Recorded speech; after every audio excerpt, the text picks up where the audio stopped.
For the most updated version of the Glyphs RPG blueprint, tokens, accessories and resources, please visit www.glyphsrpg.com. Also visit 2ddice.com for our internationally popular D20 RPG coins and our other masterful coin works. This is Charlie, and we're going to talk about Chapter 3 of the Blueprint, which is the Racetypes chapter, or character races, which are nothing more than humanoid playable races, each that has a set of structural traits, physical attributes, affinities, special perks that go with playing it, and even some of them have unique endowments that make them really powerful. Okay, so players have the ability to assume any of the default ones that we're going to go over here in the book, or create their own from scratch. So if you're going to create your own from scratch, refer to page 43, which deals with grafting race types. So there's some really good steps and suggestions here that show you how to do that. Okay, pretty straightforward stuff. Page 44, you'll find a set of charts here that deal with some default race type or monster sizes, which I call entities. It's got size listings here. It's got an estimated weight range, and even potential carrying capacities. Of course, these are defaults. You can, tweak at your leisure. And the one we're looking at here in particular is M, which is medium, because most humanoid races in the glyphs, especially, are considered medium. So that's why that's highlighted red. There are your values there. Here you've got the base EP being size value, which is basically the base ether point value that's assigned per its size. And again, you'll learn more about ether later on. That's just a chart that's there. And over to the right corner, you have the carrying capacity multipliers based on their attribute multipliers. Now, that's just there for reference. We will learn more about attributes as we progress. So you have even, wild, augmented, and epic with the respective multipliers times 1, 2, 3, and 4. Okay, that's just there for your knowledge. What I want to talk about now are the two types of race types that you'll encounter or create in the Glyphs RPG blueprint. The first are the primal race types, which are simply the most prevalent types of humanoid race types that you're going to see throughout what I call the mindscape, which is the realm of your imagination that you create your campaign in. Okay, so a primal race type, they don't necessarily have any exotic racial endowment attributed to them, but the perks that they're allotted can definitely compensate by enhancing their performance and their development. So as an example here, the perks that you might attribute to some of these races are enhanced senses, extra experience multipliers, or attribute bonuses. So in a nutshell, that is what constitutes a primal race type. So here is our human. Now before I get into detail about the human, I'm not going to go over all these in detail. It's pointless. You can read them yourself. But I want to show how these are broken down so you can see. So brief description about the human. Okay, you want to focus on this section here. These are all the components here. So you have sight, hearing, smell, and taste. So the four senses that we look at in glyphs are right here, each with their level and explanation you'll learn about later. Their affinities, which we're going to talk about here shortly in this chapter. So that'll tell you what affinities this race has. Any weaknesses they may have are listed here. In this case, a human doesn't have any specified one. Movement ranks. So in most cases, your movement ranks are simply going to be your speed rank. In this case, a human's is speed divided by 2 if they're in water. Okay. Prime attributes. Okay, very important thing to note here. So this will explain the nature of their prime attributes, and we will cover that in the attribute section. So each race type has its designation here, race type perks. So these are the benefits that the player receives just by playing this race type. So every race type will have its set of perks and or endowments. So there's something good for everybody no matter which way you want to go. So that's what that means.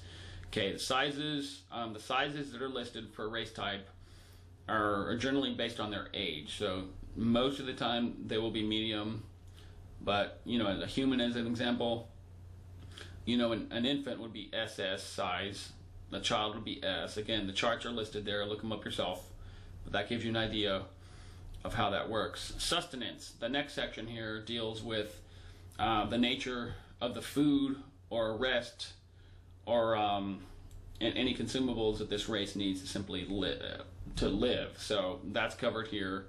Lifespan, same thing goes at the very bottom. So roughly how long the race type lives and its different stages in life. So all these things here in this section you want to look at when you're considering playing a character belonging to a certain race type. Or if you're creating your own race type, then these are the variables that you want to consider. Moving on, we have the elf, default race type.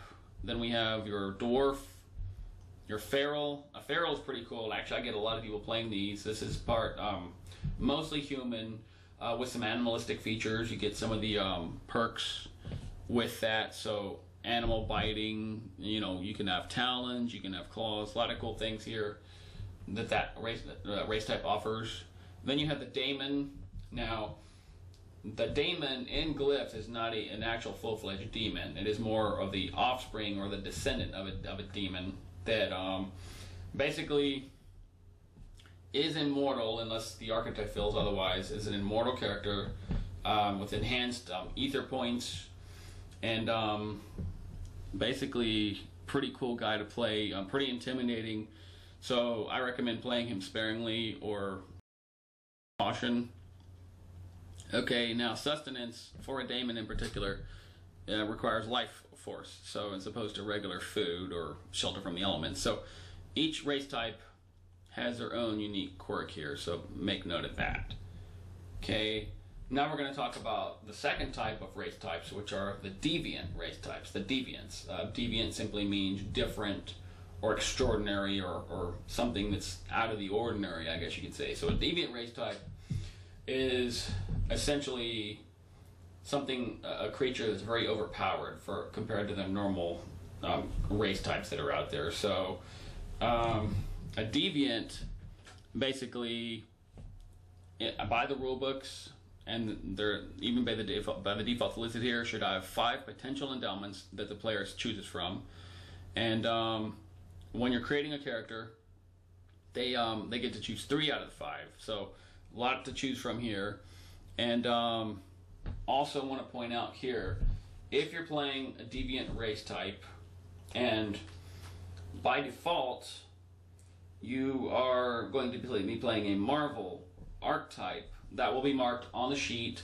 This is just an example here, but so each character sheet is driven by race type. So this one is the human character booklet sheet.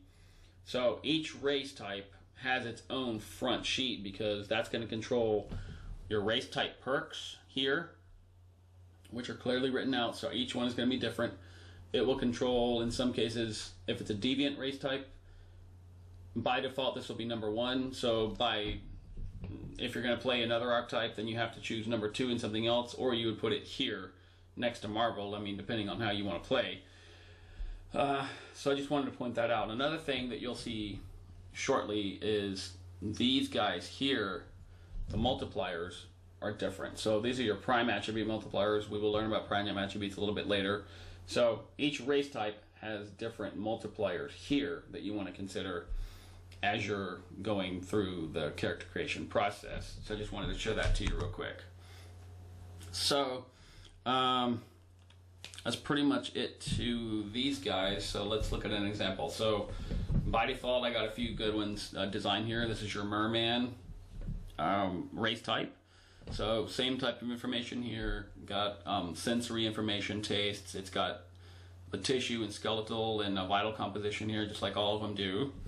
It's got affinities, which we'll talk about shortly. Any weaknesses. Now, deviants, one of their characteristics is having a clearly defined weakness. Okay, they're otherwise pretty powerful, but a deviant does have some clearly defined weakness. So in this case, the merman, he's weak against dry and hot climates above 100 degrees. Okay, so Race type perks.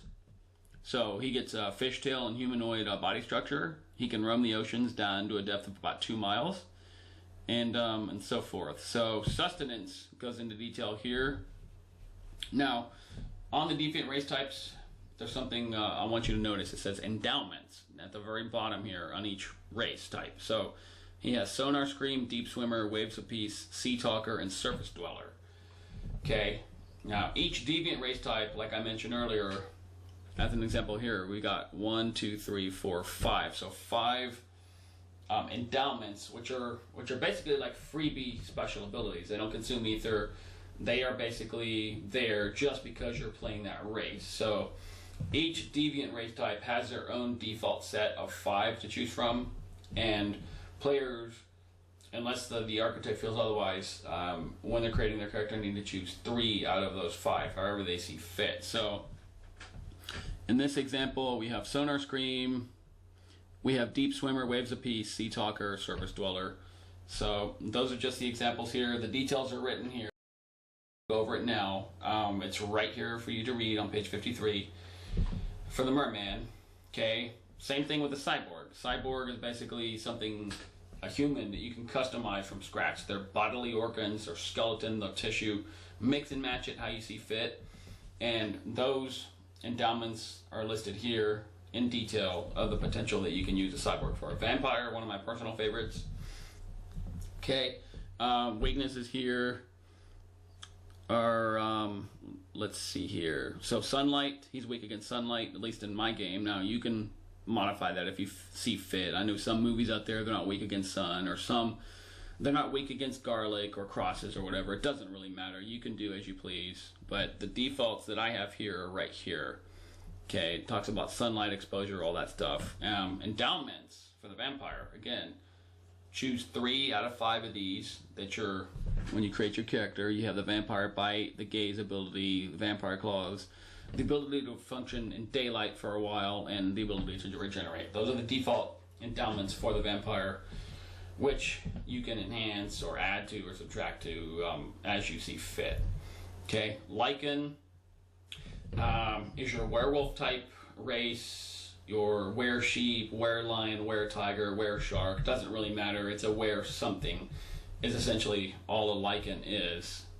And by default, their weakness, they're weak against silver, and any damage is multiplied by 2 if it's done by silver. So 5 potential endowments here for the Lycan. And, interesting enough, I get quite a few people playing the Serpentian race type, one of the weirder races. A lot of cool things you can do with this guy, though, and a lot of ways to power him in a strategic manner. So, pretty interesting race type here. Okay, endowments are the Constrictor, the Spitter, Venom, Chameleon, and Thermal Sight. So those are the default endowments, which give you different ways to use its Serpentian type makeup as you're playing this character. So pretty nifty there. And about the Serpentian. So now, okay, we're going to go into archetype affinities. Now, affinities are basically free opportunities when you're using a calibration shot. So what do I mean by that? Now, in Glyphs, we have, when you're making a focused action, whether it's a focused attack, a power or skill or technique, okay, that uses the token slide, the calibration is basically a free shot, meaning you get one shot like you normally would, except it doesn't really count. It's just, the calibration is more to acclimate your hand and your coordination to that attempt. So the calibration normally doesn't count, it's just to acclimate you. But if your character's